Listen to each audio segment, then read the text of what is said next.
एक इंडियन के नाते आज ये प्रेस कॉन्फ्रेंस कर रहा हूं, क्योंकि जिस प्रकार का टेरर डेमोलिशन, जिस प्रकार आतंकवाद का खात्मा बीते कुछ दिनों में हमने भारतवर्ष में देखा है, भारतवर्ष ने जिस प्रकार से पाकिस्तान में आतंकी अड्डों को ऑपरेशन सिंदूर के माध्यम से समाप्त किया है, वह अपने आप में पूरे विश्व में एक संदेश भेजता है, एक निर्णायक संदेश।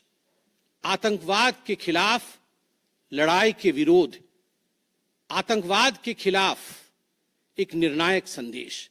इसलिए आज का ये प्रेस कॉन्फ्रेंस, इसको संबोधित करते हुए मुझे गर्व की अनुभूति हो रही है। अदम्य साहस का परिचय दिया है भारत की सेना ने, अदम्य साहस। आज भारतीय जनता पार्टी और हम सभी कार्यकर्ता, आज सारा भारत धन्यवाद करता है भारत की आर्मी का, भारत की सेना का, भारत की एयरफोर्स का, भारत की नेवी का और उन तमाम जाबाज सेनानियों का जिनके कारण आज ऑपरेशन सिंदूर सफल हुआ है। अगर सही मायने में देखा जाए तो ऑपरेशन सिंदूर और उसके विषय में पूरा हिंदुस्तान आज जानता है, क्योंकि कई प्रेस कॉन्फ्रेंसेस हुए। कल भी तीनों डीजीएमओ ने मिलकर के देश को संबोधित किया और तमाम तथ्य जो देश जानना चाहता था उसे उन्होंने हमारे समक्ष रखा। मगर मुझे लगता है कि एक आम नागरिक के भाषा में, बहुत साधारण भाषा में आज मैं आपको बताना चाहूंगा कि ये जो ऑपरेशन सिंदूर हुआ है, किस प्रकार से इससे हिंदुस्तान आतंकवाद के खिलाफ लड़ने में एक निर्णायक भूमिका हिंदुस्तान ने अदा किया है। आप सभी जानते हैं 22 तारीख का वो दिन, that unfortunate day on 22 of April, जब पहलगाम में 26 लोगों का नृशंस हत्या कर दिया गया था आतंकवादियों द्वारा। वह आतंकवादी जो पाकिस्तान से आए थे, वह आतंकवादी जो पाकिस्तान द्वारा प्रशिक्षित किए गए थे, आतंकवादियों द्वारा प्रशिक्षित किए गए थे। उनमें 25 भारतीय थे और एक नेपाली नागरिक था। प्रधानमंत्री श्री नरेंद्र मोदी उस समय विदेश दौरे में थे, सऊदी अरब में थे। प्रधानमंत्री नरेंद्र मोदी तुरंत भारत लौट के आते हैं और उन्होंने जनता की बात को सुना। जनता ने उस समय एक मांग रखी कि आतंकवाद के ऊपर हमला हो, हमें बदला लेना है पहलगाम के इस आतंकवादी हमले का। प्रधानमंत्री ने बिहार की भूमि से ऐलान किया और यह वादा किया कि मैं वादा करता हूं कि जो आपकी इच्छा है कि आतंकवाद के खिलाफ हमला होगा, हम पहलगाम के इस आतंकवादी हमले का बदला लेंगे। We will avenge the death of 26 people. प्रधानमंत्री ने कहा यह जो बदला होगा, यह आतंकवादियों के कल्पना से बाहर का बदला होगा, और जो बदला हुआ वो आतंकवादियों के कल्पना के बाहर का बदला था। प्रधानमंत्री जी ने कहा कि हम घुस के मारेंगे और मिट्टी में मिलाएंगे आतंकवादी के ठिकानों को, और आतंकवादियों के ठिकानों को प्रधानमंत्री नरेंद्र मोदी जी के निर्णय ने और हमारे सेना के अदम्य साहस ने मिट्टी में मिलाने का काम किया। यह वादा प्रधानमंत्री नरेंद्र मोदी जी का था। 22 तारीख से 7 मई तक लगभग ये 14 दिन आप सभी ने देखा, पूरे भारतवर्ष में एक प्रकार से एक माहौल टेंशन का था, प्रेशर का था कि तुरंत निर्णय किया जाए, तुरंत एक्शन में आया जाए। बहुत सूझबूझ के साथ, सोच समझ करके, स्ट्रैटेजी के साथ पाकिस्तान भी जानता था कि हमला होगा। एयर स्ट्राइक पहले हो चुका था, किस प्रकार सर्जिकल स्ट्राइक पहले हो चुकी थी। पाकिस्तान पूरी तरह जानता था कि इस बार भी छोड़ा नहीं जाएगा, मगर उसके बावजूद पाकिस्तान इतना दिमाग लगाने के पश्चात वह डेट नहीं जान पाया जिस दिन यह हमला होना था। 22 तारीख से 7 तारीख के बीच में कुछ नॉन मिलिट्री एक्शंस जिन्होंने पाकिस्तान को कमजोर किया, वह प्रधानमंत्री नरेंद्र मोदी जी ने और भारत की सरकार ने लिया। ये जो ऑपरेशन सिंदूर है, इसका एक मिलिट्री पोर्शन है तो एक नॉन मिलिट्री पोर्शन भी है। और नॉन मिलिट्री पोर्शन में सबसे बड़ी बात, इंडस वाटर ट्रीटी, जो सिंधु नदी समझौता 1960 का था, उसे स्थगित किया गया, अबेयंस में रखा गया। आप सभी जानते हैं लगभग 90% पाकिस्तान जो है इसी पानी पर निर्भर करता है। लगभग 80% उनका जो कृषि है इस पानी पर निर्भर करता है। इस पानी को यदि रोक दिया जाए तो पाकिस्तान की 1/4 जीडीपी गिर जाती है। इस पाकिस्तान को अगर इस पानी से वंचित रखा जाए तो पाकिस्तान के हालात वैसे होंगे कि उनकी जीडीपी लुढ़केगी, कृषि लुढ़केगा। केवल कृषि और जीडीपी नहीं, उनके पावर कट्स होंगे और इस प्रकार का माहौल पाकिस्तान में पैदा होगा कि पाकिस्तान एक फ्रजाइल स्टेट के रूप में, अभी भी फ्रजाइल है, और फ्रजाइल स्टेट के रूप में वो सामने आएगा। झेलम और चनाब अब संपूर्ण रूप से भारत सरकार के अधिकार में है, अधिकार क्षेत्र में है। और जिस प्रकार से यहां हम बांध बनाने की और रिवर को आगे बढ़ाने की बात कर रहे हैं, नए रिजर्वॉयर, इरिगेशन और हाइड्रो पावर से जम्मू कश्मीर, लद्दाख, पंजाब एवं हरियाणा, इन राज्यों को बहुत फायदा मिलने वाला है।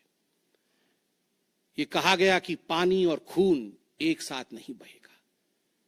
मित्रों, जरा सोच के देखिए, 50 वर्षों तक जो संभव नहीं हुआ था, किसी भी युद्ध में यह संभव नहीं हुआ था कि इंडस वाटर ट्रीटी को रोक दिया जाए। जो संभव नहीं हुआ था वह असंभव काम संभव हुआ इस बार। अटारी वाघा बॉर्डर को भी रोक दिया गया। दोनों देशों के बीच में कोई ट्रेड नहीं होगा और इसका खामियाजा कोई भुगतेगा तो वो पाकिस्तान की इकोनॉमी भुगतेगी। इसके साथ ही जिन लोगों के पास पाकिस्तान का वीजा था और वो हिंदुस्तान में, पाकिस्तान के नागरिक जो हिंदुस्तान के वीजा के साथ भारतवर्ष में रह रहे थे, उन सब को बाहर निकाला गया। पाकिस्तान का कोई भी आर्टिस्ट, कोई भी परफॉर्मेंस वो भारतवर्ष में नहीं हो सकता है। इस प्रकार के कड़े प्रतिबंध पाकिस्तान के ऊपर लगाए गए। माननीय प्रधानमंत्री श्री नरेंद्र मोदी जी ने लगभग 20 देशों के राष्ट्राध्यक्षों से सीधी बातचीत की। How to isolate Pakistan, how to fight against terrorism. और सबसे बड़ी बात है, तमाम देशों ने भारत का समर्थन किया।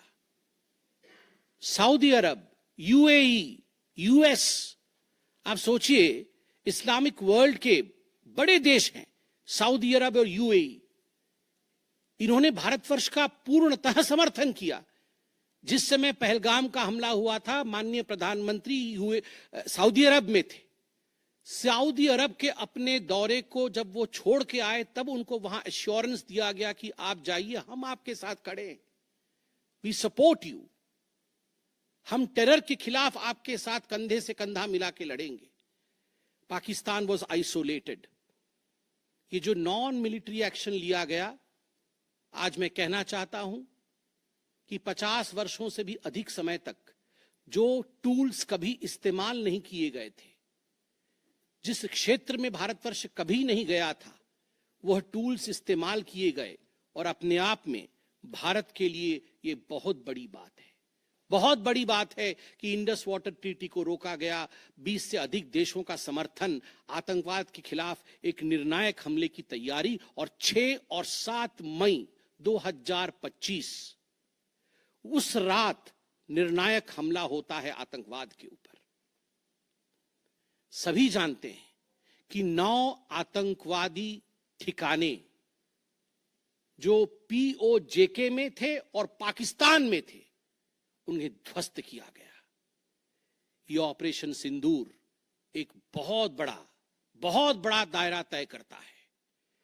इसने पूरे विश्व को दिखाया कि भारतवर्ष क्या कर सकता है। ऑपरेशन सिंदूर ने दिखाया कि केवल एलओसी नहीं, इंटरनेशनल बॉर्डर के पार जाके भी भारत पाकिस्तान के अंदर किसी भी टारगेट को प्रिसाइसली उस पर हमला कर सकता है और आतंकवाद के खौफ को समाप्त कर सकता है। इस पूरे ऑपरेशन का लक्ष्य क्या था, इसे समझने की आवश्यकता है। लक्ष्य क्या था? क्या हमने लक्ष्य की पूर्ति की? What was the aim of Operation Sindoor? Did we achieve what we aimed for? क्या लक्ष्य था? नंबर 1 लक्ष्य था आतंकवादी ठिकाने जो दूर दराज इलाके में हैं पाकिस्तान में, जहां आज तक कोई नहीं पहुंच पाया, जहां आज तक पाकिस्तान के आतंकवादियों को लगता था कि वो सुरक्षित हैं, वहां तक पहुंचना यह लक्ष्य था। दूसरा लक्ष्य था आतंकवादियों को ढेर करना, मार देना। तीसरा लक्ष्य था इन टारगेटों को जमींदोज करना, उन्हें मिट्टी से मिला देना। चौथा लक्ष्य था इस पूरे काम को करते हुए कोई भी सिविलियन, उसके ऊपर किसी प्रकार से कोई इंजुरी नहीं होना। और अंतिम लक्ष्य था किसी प्रकार के मिलिट्री, जो पाकिस्तान का मिलिट्री या सैन्य बेस हो, उसके ऊपर हमला नहीं करना। अर्थात यह लड़ाई आतंकवाद के खिलाफ थी। यह लक्ष्य था ऑपरेशन सिंदूर का। This was a fight against terrorism and terrorists. क्या हम लक्ष्य को पा पाए? आप देखिए, जब यह हमला हुआ तो 9 ठिकाने ध्वस्त हुए, उनमें 5 POJK में थे, पाक ऑक्यूपाइड जम्मू कश्मीर में, और 4 पाकिस्तान में थे। सबसे बड़ी बात है, पहली बार पंजाब प्रोविंस, जो कि पाकिस्तान का एक बहुत स्ट्रेटेजिक लोकेशन है, पंजाब प्रोविंस उनका हृदय है पाकिस्तान का, उसके अंदर भारतवर्ष घुस करके आतंकवादियों का सफाया करता है। यह अपने आप में छोटी बात नहीं है। This is a big achievement as far as Operation Sindoor is concerned. Lashkar-e-Taiba, Jaish-e-Mohammed, Hizbul Mujahideen, इनके ठिकाने ध्वस्त होते हैं। और मैं यहां वो नाम पढ़ना चाहूंगा। ये जो 9 नाम है, 9 आतंकवादी ठिकाने, मैं आज देश से अपील करना चाहूंगा, तमाम भारतीयों से अपील करना चाहूंगा कि ये नाम हमें स्मरण करना है। आने वाले 100 वर्षों तक हमें इन नामों को याद दिलाते रहना है, दोहराना है। जब भी आतंकवाद सर उठाए तो हमें ये चित्र दिखाने हैं कि तुम्हारा क्या हश्र किया था ऑपरेशन सिंदूर ने, भारत की सेना ने, भारत की राजनीतिक इच्छा शक्ति ने और भारतीयों ने। इसलिए मैं नाम पढ़ना चाहूंगा। सवाई नाला कैंप मुजफ्फराबाद, जो POJK में है, 30 किलोमीटर दूर है LOC से, उसे ठिकाना लगाया गया। लश्कर-ए-तैयबा का ट्रेनिंग सेंटर था। 20 अक्टूबर 2024 सोनमर्ग में और 24 अक्टूबर 2024 गुलमर्ग में जो आतंकी हमले हुए थे, उसमें यहां से आतंकवादी आए थे। और सबसे बड़ी बात, 22 अप्रैल 2025 को जो आतंकवादी आकर पहलगाम में हमारे नागरिकों को मार के गए थे, हमारी बहनों के माथे से जिन्होंने सिंदूर पोंछने का काम किया था, उनका प्रशिक्षण भी इसी केंद्र में हुआ था, सवाई नाला कैंप मुजफ्फराबाद। सैयदाना बिलाल कैंप मुजफ्फराबाद, ये जैसे मोहम्मद का ट्रेनिंग सेंटर था, ये दूसरा कैंप जो ध्वस्त हुआ। गुलपुर कैंप कोटली, ये LOC से 30 किलोमीटर दूर था, लश्कर-ए-तैयबा का बेस था। और 20 अप्रैल 2023 को पुंछ में, 9 जून 2024 को जो तीर्थ यात्री को बस में हमला करके मारने का काम किया था आतंकवादी, यहां गुलपुर कैंप से आए थे जो कोटली में है, उसे ध्वस्त किया गया। बरनाला कैंप बिरगढ़, बरनाला कैंप जो 9 किलोमीटर दूर है LOC से, उसे समाप्त किया गया। अब्बास कैंप कोटली जो 13 किलोमीटर दूर है LOC से, लश्कर-ए-तैयबा का फिदाइन सेंटर है और 15 आतंकवादियों को एक साथ ट्रेन कर सकता है, उसे ध्वस्त करके गिराया गया। सरजाल कैंप सियालकोट अंतर्राष्ट्रीय सीमा से 6 किलोमीटर दूरी पर है, इंटरनेशनल बॉर्डर से। सांबा कठुआ के सामने है। और मार्च 2025 में जम्मू और कश्मीर पुलिस के 4 जवान शहीद हुए थे, उनको मारने का काम इन्हीं आतंकवादियों ने किया था जो सरजाल कैंप से आए थे सियालकोट के। उस कैंप को ध्वस्त कर दिया गया। महमूना जाया कैंप सियालकोट, जो कि 12 से 18 किलोमीटर इंटरनेशनल बॉर्डर से दूर है, मैं LOC की बात नहीं कर रहा हूं, इंटरनेशनल बॉर्डर से, और हिजबुल मुजाहिदीन का अड्डा है, बहुत बड़ा कैंप है। कठुआ और जम्मू क्षेत्र में जो भी आतंकवादी गतिविधि होती है, सियालकोट के इस मजनूमा जाया कैंप से आतंकवादी भेजे जाते हैं, भारतवर्ष ने उसे ध्वस्त किया।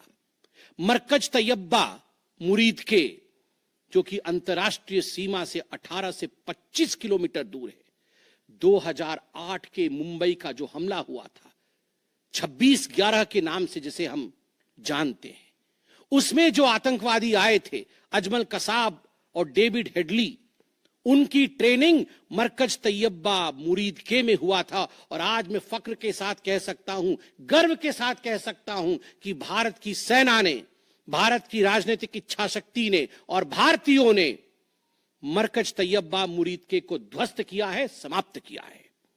मरकज सुभान अल्लाह बहावलपुर इंटरनेशनल बॉर्डर से 100 किलोमीटर की दूरी पे है।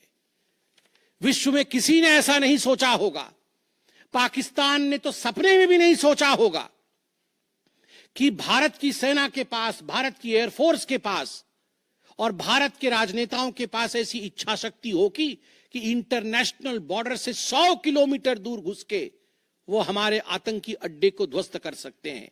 मरकज सुभान अल्लाह, जो कि जैशे मोहम्मद का मुख्यालय था, उस मुख्यालय को भारत की वायुसेना ने ध्वस्त किया। यह कोई छोटा विषय नहीं है। यह बहावलपुर एक ऐसा स्थान है जहां यूनाइटेड स्टेट्स, यूएस भी अपने ड्रोन नहीं भेज पाया था। उस जगह पे भारत घुस के मारता है। आज का भारत, आज का नया भारत यही है। ये नाम, जो 9 नाम मैंने पढ़े, हमें याद रखने चाहिए, मगर उन नामों के साथ मैं कुछ और भी बताना चाहता हूं। जो आतंकवादी मारे गए, एक लक्ष्य था आतंक के ठिकानों को, आतंक के अड्डों को सफाई करना, ध्वस्त कर देना। दूसरा लक्ष्य था ऑपरेशन सिंदूर का, आतंकवादियों को चुन चुन कर मारना, उन्हें मिट्टी में मिलाना। 100 से अधिक आतंकवादी मारे गए, 100 से अधिक। मैं कुछ आतंकवादियों के नाम पढ़ता हूं जिनको कि हम डिस्कस करते थे डिबेट्स में, टीवी पे, यूएन में, जिनको कि यूएस ने भी कंडेम कर रखा था। मैं नाम पढ़ रहा हूं। मुदस्सर कादियान खास उर्फ मुदस्सर उर्फ अबू जुंदाल। अबू जुंदाल नाम से हम जानते थे इस आतंकवादी को। और जो लश्कर तैयबा का आतंकवादी था, वो मरकज तैयबा का जो मुरीदके में है, उसका इंचार्ज था। जब वो मरा तो उसके गार्ड ऑफ ऑनर, उसका जो जनाजा निकला, उसमें पाकिस्तान के आर्मी के अधिकारी थे, पाकिस्तान आर्मी के चीफ थे, पंजाब सीएम मरियम नवाज भी उसमें रही। आप सोचिए, ये एक सरकारी जमीन पर हुई और तमाम बड़े लोग, सरकारी लोग पाकिस्तान के उसमें शामिल हुए, जिससे कि यह सिद्ध होता है कि terror and the sponsors of terror are hand in glove together. आतंकवादी और जो आतंकवादियों को बढ़ावा देने वाले, वो एक साथ काम करते हैं। दूसरा, हाफिज मोहम्मद जमील, ये जैशे मोहम्मद का आतंकवादी है। ये ब्रदर इन लॉ, साला था मौलाना मसूर अजहर का, और इंचार्ज था मरकज सुभान अल्लाह बहावलपुर का, वह भी मारा गया। तीसरा आतंकवादी मोहम्मद यूसुफ अजहर उर्फ उस्ताद जी उर्फ मोहम्मद सलीम उर्फ घोशी साहब, जैसे मोहम्मद का नामी आतंकवादी, और यह भी मौलाना मसूद अजहर से जुड़ा हुआ था और यह वेपन ट्रेनिंग देता था जैशे मोहम्मद का। और सबसे बड़ी बात, IC-184 के हाईजैकिंग में इसका हाथ था। IC-814 के हाईजैकिंग में इसका हाथ था, वह भी मारा जाता है। चौथा आतंकवादी खालिद उर्फ अबू अक्स का। खालिद ये लश्कर तैयबा का आतंकवादी था, फैसलाबाद में मारा गया और वहां उसका फ्यूनरल होता है। अब मैं ये तस्वीर दिखाना चाहूंगा, आप ये तस्वीर देखिए। ये तस्वीर कोई साधारण तस्वीर नहीं है। यह तस्वीर है उन आतंकवादियों का जिनका जनाजा निकला। और इस तस्वीर में मैं दिखाना चाहूंगा कि ये जो खड़ा है सामने व्यक्ति, इस व्यक्ति का नाम है, ये LET का कमांडर है, लश्कर तैयबा का कमांडर है, अब्दुल रऊफ। अब्दुल रऊफ जो खुद एक स्पेशली डेजिग्नेटेड ग्लोबल टेररिस्ट, जिसको यूएस के ट्रेजरी बेंच ने डेजिग्नेट कर रखा है, अमेरिका के ट्रेजरी बेंच ने इसे आतंकवादी घोषित कर रखा है। वह सामने खड़ा है जनाजे में, और उसके पीछे जो खड़े हैं, मैं एक एक करके नाम पढ़ता हूं। लेफ्टिनेंट जनरल फैयाज हुसैन शाह, जो कि लेफ्टिनेंट जनरल है पाकिस्तान आर्मी के। मेजर जनरल राव इमरान सरताज, जो कि मेजर जनरल है पाकिस्तान आर्मी के। ब्रिगेडियर मोहम्मद फुरकान शब्बीर, पाकिस्तान आर्मी के। Doctor Usman Anwar, IGP Punjab. और Malik Sohaib Ahmed Bharth, member of provincial assembly of Punjab. ये बड़े बड़े लोग, तथाकथित सरकार के बड़े बड़े लोग, पाकिस्तान के आतंकवादियों के जनाजा में शामिल होने आए हैं, और जनाजे को लीड कर रहा है एक आतंकवादी, डेजिग्नेटेड आतंकवादी। और आप देखिए, ये बिफोर और आफ्टर, ये जितने भी मैंने आपको अभी आतंकवादी ठिकानों का नाम बताया, किस प्रकार उनकी परिस्थिति थी और क्या उनकी परिस्थिति हुई, यह इस तस्वीर से हम देख सकते हैं। तो उद्देश्य में बता रहा था, ऑपरेशन सिंदूर का उद्देश्य बहुत स्पष्ट था। उसका उद्देश्य था आतंकवाद के ठिकाने को ध्वस्त करना, आतंकवादियों को मारना और आतंकवाद के खिलाफ एक संदेश भेजना, और उसमें हम सफल हुए। पहली बार एक बात पूरे विश्व ने देखा कि पाकिस्तान का हर इंच भारत के पहुंच के अंदर है। कोई कोना पाकिस्तान का ऐसा नहीं है जो भारत के पहुंच से बाहर हो। और आप सोच के देखिए, पाकिस्तान का एयर डिफेंस सिस्टम फेल हो जाता है। पाकिस्तान का एयर डिफेंस सिस्टम फेल हो जाता है जिस समय 6 और 7 के रात के बीच ये पूरी कार्यवाही हो रही थी। रफाल विमान द्वारा स्काल्प और हैमर मिसाइल्स के माध्यम से 23 मिनट के अंदर, 23 मिनट्स के अंदर एक विंडो था, जिस विंडो के अंदर ये 9 के 9 आतंकवादी ठिकाने उन्हें ध्वस्त कर दिए गए। 23 मिनट में पूरा विश्व ने देखा कि भारत क्या कर सकता है। मुझे लगता है पूरे विश्व में इस प्रकार से 23 मिनट के अंदर इतने प्रेसिशन के साथ आतंकवादी ठिकानों पर हमला किसी देश ने पहले किया होगा। और जब यह पूरा एक्सरसाइज समाप्त हुआ, उसके बाद जब हमारे एमईए ने, हमारी आर्मी ने प्रेस कॉन्फ्रेंस किया, तो उसमें कुछ 4 शब्द बहुत महत्वपूर्ण थे।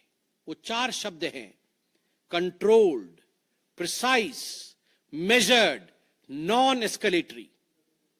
हमने ये जो 9 अड्डे ध्वस्त किए, वो कंट्रोल्ड तरीके से ध्वस्त किए। प्रिसाइज, कोई सिविलियन अड्डा या कोई मिलिट्री टारगेट नहीं था, प्रिसाइज टारगेट था, आतंकवादी ठिकाने, उनको ध्वस्त कर दिए। मेजर्ड, जितना ध्वस्त करना था उतना ध्वस्त किया, उसके अगल बगल के किसी स्ट्रक्चर को ध्वस्त नहीं किया। जहां आतंकवादी थे उनके ठिकाने में घुस के उनको मार के निकले। और नॉन एस्केलेटरी, मतलब युद्ध को बढ़ाने वाला नहीं, नॉन एस्केलेटरी, क्योंकि the primary escalation was Pahalgam. जो मूल एस्केलेशन था वो 22 अप्रैल को पहलगाम में पाकिस्तान ने किया था। हमने रिएक्ट किया, नॉन एस्केलेटरी। ये 4 शब्द अपने आप को परिभाषित करते हैं कि ऑपरेशन सिंदूर का लक्ष्य क्या था।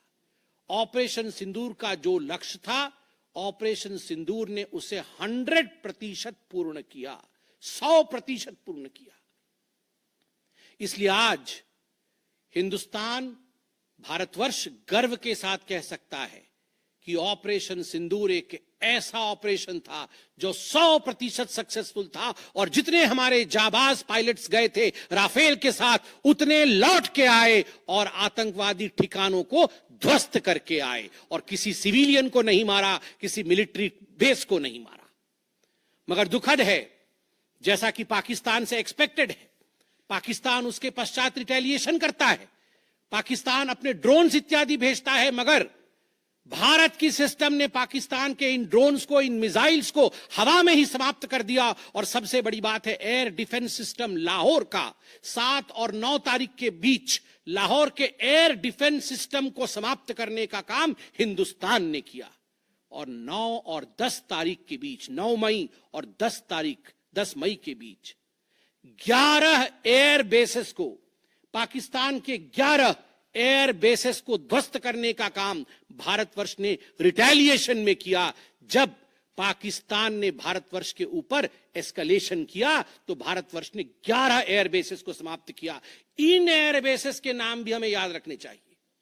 तमाम भारतीयों को वो 9 नाम आतंकवादी ठिकाने याद रखने चाहिए, स्मरण होना चाहिए। और ये जो 11 एयरबेस हैं, हिंदुस्तान अपने पर आ जाए तो क्या कर सकता है अपने लोगों को बचाने के लिए। ये 11 नाम भी मैं पढ़ता हूं। नूर खान, ये नूर खान वह एयरबेस है जहां पर एयर टू एयर रीफ्यूएलिंग करने की क्षमता है। हवा में उड़ रही हो अगर आपका विमान तो एयर टू एयर रीफ्यूएलिंग यही नूर खान से हो सकती है। जब भारत ने नूर खान को ध्वस्त किया तो जो जहाज थे पाकिस्तान के, उनके पास वो क्षमता नहीं रही कि वो हवा में अधिक समय तक युद्ध कर सके, उन्हें नीचे उतरना ही पड़ा। नूर खान, रफीकी, मुरीद, सुक्कूर, सियालकोट, पसरूर, चुनियान, सरगोदा, स्कारू, भुलारी और जकोबाबाद, ये तमाम मैं फोटोज लेके आया हूं। जकोबाबाद का ये फोटो देखिए, क्या था पहले और क्या हुआ बाद में, क्या था पहले और क्या हुआ बाद में, आप देख सकते हैं परखच्चे उड़ गए। यह है प्रिसीशन ऑफ इंडियाज अटैक। तमाम फोटो हैं यहां पे, किस प्रकार से हमने एक एक करके उनके एयर बेसेस को समाप्त किया। आप देख सकते हैं सारे एयर बेसेस के हम फोटो लेके आए हैं, जकोबाबाद से लेके बाकी तमाम। क्योंकि आपने ये सब देखा हुआ है, मैं अधिक समय नहीं लूंगा। आर्मी ने आपको दिखाया है, डीजीएमओज ने आपको दिखाया है, इसलिए मैं इसको आपको दिखा के दोबारा I would not like to take much time, but मैं रिमाइंड करना चाहूंगा कि 11 एयर बेसेस को हमने ध्वस्त किया। और इसमें एक बड़ा विषय है, पहली बार विश्व में किसी देश ने एक न्यूक्लियर कंट्री के अंदर घुस करके उनके एयर बेसेस को समाप्त करने का काम किया। पाकिस्तान एक न्यूक्लियर कंट्री है, उसके अंदर घुस करके उनके एयर बेसेस को 20% पाकिस्तान के एयरफोर्स के इंफ्रास्ट्रक्चर को भारतवर्ष ने नाकाम कर दिया। 20% of PAF's infra was destroyed by India. Just imagine, एक न्यूक्लियर कंट्री है, उसमें घुसकर मारना, यह अपने आप में पूरे विश्व में पहला इंस्टेंस है। और भुलारी एयरबेस में 50 PAF पाकिस्तान एयरफोर्स के जवान मारे गए, जिसमें स्क्वाड्रन लीडर उस्मान यूसुफ भी मारे गए। कुल मिलाकर के 9 आतंकी ठिकाने, 11 एयरबेस, 100 से अधिक आतंकी, 50 जवान और अपनी इज्जत, यह पाकिस्तान ने खोया है। I repeat, what Pakistan has lost via operation Sindoor. 9 आतंकी ठिकाने, बड़े बड़े आतंकी ठिकाने, 11 एयरबेस, 100 से अधिक आतंकवादी, 50 से अधिक जवान और अपनी इज्जत, यह पाकिस्तान ने खोया है। यह झटका पाकिस्तान सह नहीं पाया और उनके डीजीएमओ का 10 तारीख को ही फोन आया। और उसके पश्चात मैं कहूंगा यह सीज फायर नहीं, यह एक अंडरस्टैंडिंग है। यह एक अंडरस्टैंडिंग है कि यदि भविष्य में किसी प्रकार का कोई भी आतंकी हमला होता है तो यह अंडरस्टैंडिंग तोड़ दी जाएगी। हमने करके दिखाया है, जो पहले कभी नहीं हुआ था वो हुआ है इस बार। अंदर घुस के मारा है हमने, ये एक अंडरस्टैंडिंग है। और सबसे बड़ी बात है, पाकिस्तान में उनके मौलाना, उनके मौलवियों ने पाकिस्तान का साथ नहीं दिया, मगर हिंदुस्तान की एकता देखिए, हिंदुस्तान का भाईचारा देखिए। पूरा देश एक होकर खड़ा हुआ, पूरा देश सेना के पीछे, सेना के अदम्य साहस के पीछे, हमारी राजनीतिक इच्छा शक्ति के पीछे पूरा भारत एक होकर खड़ा हुआ। और आज मैं कहना चाहता हूं कि आज पाकिस्तान पूरे विश्व में अलग थलग पड़ा है। पहले भी ऐसे वक्त थे, अनेकों प्रयास भारतवर्ष करता था। पहले हम सबूत देते थे, प्रयास करते थे डोजियर के माध्यम से पाकिस्तान को प्रूफ दे आतंकवाद का। वो डोजियर लेती थी मगर उस पर काम नहीं करती थी। मगर आज नए भारतवर्ष ने पाकिस्तान को बख्शा नहीं है। आतंकवाद के खिलाफ एक निर्णायक लड़ाई हुई है और प्रधानमंत्री जी ने स्पष्ट कहा है, वहां से यदि गोली आती है तो यहां से गोला जाएगा। इसी के साथ मैं अपने वक्तव्य को समाप्त करता हूं। कोई प्रश्न हो तो अवश्य पूछे। कमलेश जी।